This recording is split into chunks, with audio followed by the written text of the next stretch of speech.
Alright, we're actually on our way to a historic location, but I found this. Says this property's been on the National Register of Historic Places, and this is just a one of the stores on the main strip. So I mean, you can see how historic this town is. And when it was an old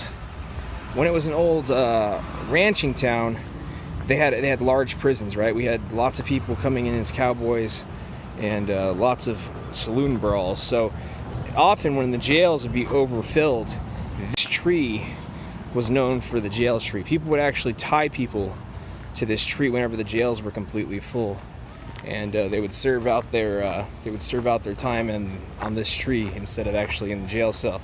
Now I can't imagine how that would feel in the Arizona heat, but this tree is, you can see how old it is. It goes back pretty far. You still got the little guy tied to the tree, little monument, I guess, to it. It's kind of a funny thing to dedicate a monument to. Up here it says, the Arizona Community Tree Council and the Arizona Centennial Foundation designate this tree as a centennial witness tree verified to have witnessed Arizona state history from February 1912 to 112. So this tree has witnessed 100 years of Arizona's history, plus some now, right? So go up here, it says the jail tree from 1863 to 1890. Outlaws were chained to this tree for lack of a hooskow. Escapes were unknown. So from my understanding, they were tied to this tree to keep them. Of course, you know, like I said, you serve your sentence here, and if the cells were overcrowded at the actual jail. And we know from the jails we've seen, they're not very large. So let's take a look at this guy. This is J. Seward Johnson Foundation, 2008. I think they do a lot of these. Go ahead and press the button. Back in Arizona's wild and woolly territorial days, they used to refer to the raucous boom towns that sprung up overnight as having everything but a church and a jail.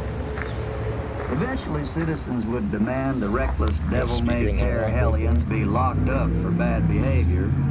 However, buildings in the Southwest were often made of adobe, and prisoners could easily escape by digging their way out through the dirt walls. In territorial Arizona, prisoners began wearing pinstripes with the opening of the territorial prison at Yuma in 1876. Also, citizens were... Oh, so apparently pinstripes come from Yuma prison. That's interesting. They didn't have time to build a proper jail, and Wickenburg was no exception. For many years, they used this old mesquite tree as a city jail.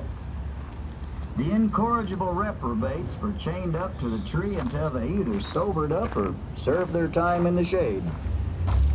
One of the regular guests at the Wickenburg jail tree was a fellow named George Sayers, a mountain of a man who hailed from the nearby mining camp.